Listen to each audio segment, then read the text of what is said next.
Hey guys, today we're working on the Fatboy rebuild project. Stick around to see what we get accomplished.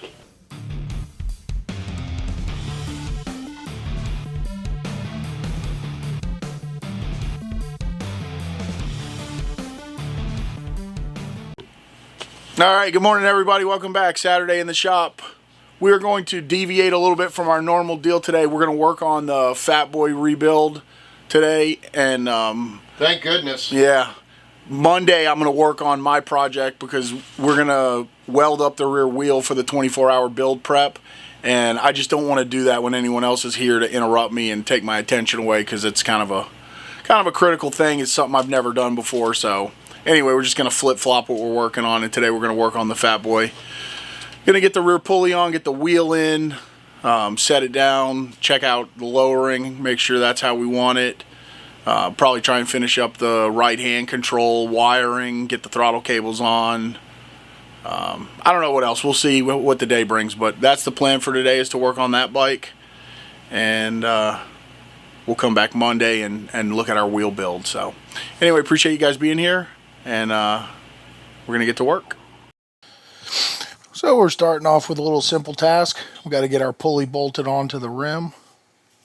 This is ultra basic stuff. Align your holes and install your bolts. A little dab of red Loctite on each one of them. I like to use these button head bolts. They're nice, smooth top, extra clearance, but the heads are super easy to strip out, so I always stung them in with a T-handle and then tighten them in finished with just a regular hand Allen wrench. Never use like an impact or anything like that, because the heads are just so prone to rounding off. It's ridiculous. They really, I don't even know why they make them the way they do, because I would say probably 75% of the ones I go to remove off of bikes or anything are rounded off and need to be cut out or slot with a cutoff wheel, so we can use a screwdriver or something to get them out. So they look really good, but they are a pain in the ass. So anyway, now that we got that locked in, I'm going to go ahead and slide this thing up into the swing arm and get ready to install it on the bike.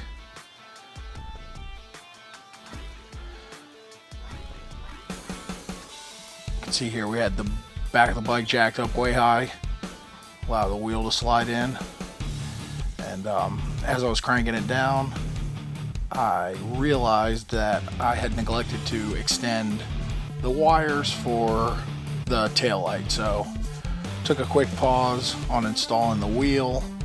Didn't have to pull it back out, was able to just leave everything kind of as is. And we're going to jump over to the other side and do a little bit of wiring work before we can proceed with assembly.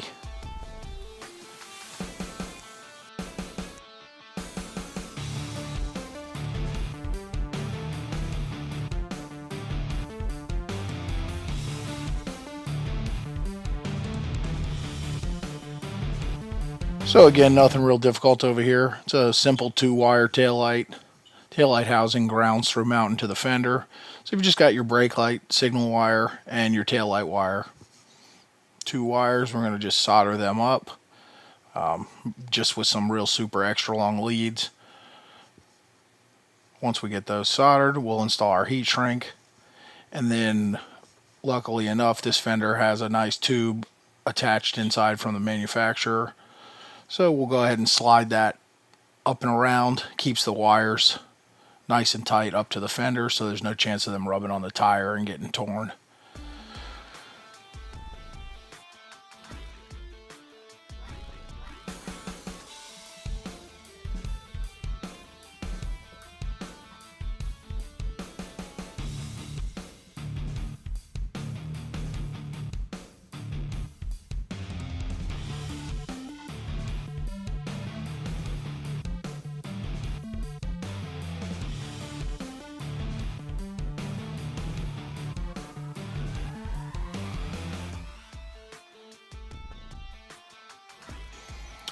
So with that wiring work done, go ahead and get our wheel installed. If you remember last week, we made up our spacers, so we went ahead and reinstalled our brake caliper and our spacers, slid our axle in place, hopefully for what will be the final time.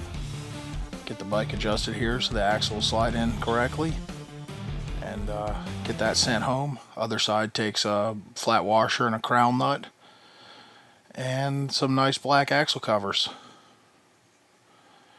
Just giving it a spin, checking how our belt tracking is going, making sure we don't have any drag on our brake rotor, and just checking for overall fit and finish of everything now that it's been installed on the bike.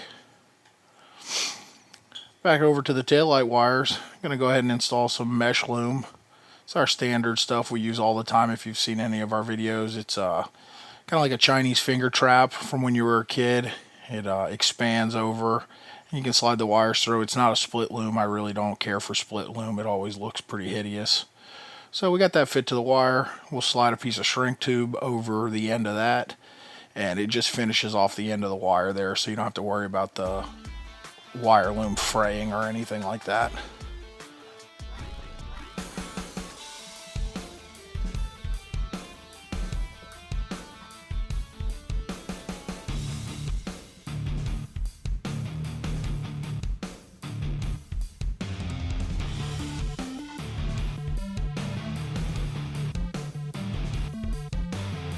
So moving along from there, we're going to get our right hand control all buttoned up. We got two nice all blacked out throttle cables will install in the housing.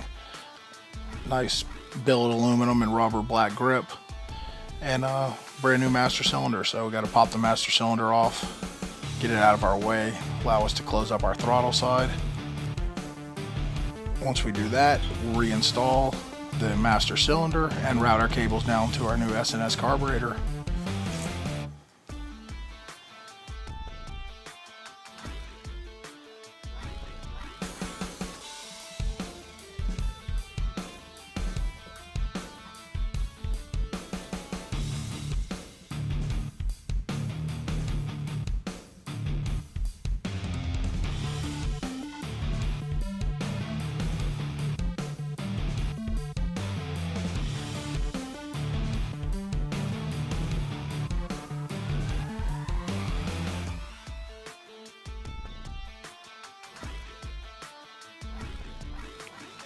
Got our throttle cables hooked to the carburetor. Now we're going to go ahead and adjust our free play and confirm we got a nice throttle snap back. You don't want to have any drag or resistance on your throttle. So we jumped over to the left side of the bike, finished bolting up the primary, and then we will begin making up the spark plug wires. Got some really cool braided cloth exterior spark plug wire, black with white tracer, so it really matches the theme of the bike. We got all this stuff from Tons Performance. They sell a lot on eBay. If you're not familiar with them, check them out for all like plug wire and stuff.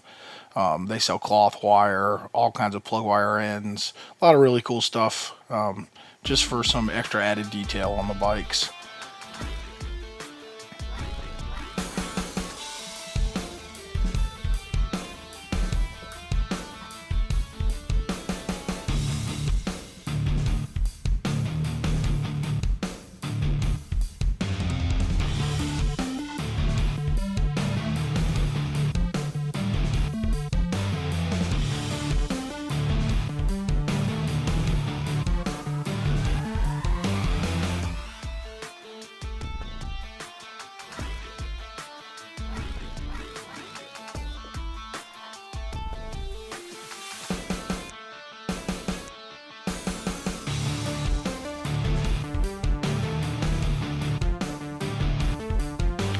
So the last thing we're going to do for the day is get the exhaust mocked up.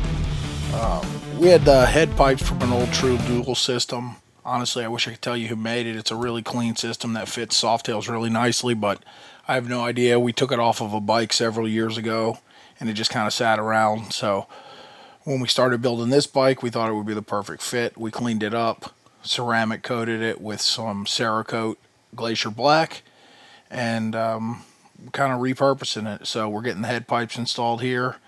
It's I guess it's not really a true dual exhaust. It's, you know, the two pipes come out standard like a 2-into-1, and then there's a little skinny pipe that sneaks out on the left side. So it's sort of a pseudo dual exhaust, but still looks really cool and clean. And then we picked up some kind of no-name brand long fishtails, which you'll see coming up here in a minute once we finish getting this mocked up. Unfortunately, they came with no mounts, so we're going to have to make up some mounts. And then we'll just re-ceramic coat those tailpipes once we get all that stuff fit. It's also a full set of heat shields, which we removed, ceramic coated, and we'll be reinstalling on this to make it all look nice and clean and finished off. And here you have today's results. Really happy with how this bike is coming out. You can see we got our fishtails. I think we're going to leave them sticking out this long. I like the long, kind of hanging out exhaust. You see the dual exhaust coming there over the primary for a nice clean look. Handlebars are all complete. And we're really pumped on this bike. Can't wait to see it with the tank and the seat on, and hopefully soon be down on the ground. Alright guys, that's going to do it for today. Got a bunch of little things accomplished. The bar's all put together. We got the exhaust on, the plug wires made, back wheel and spacers all in and buttoned up. Tom's here again on Saturday as always. Again as always. Zero accomplished on his bike. See if you can just notice the film of dust. Just thick dust on his bike. So, alright guys. Anyway, appreciate you guys being here as always. And we hope to see you next time at Gaddy's Garage.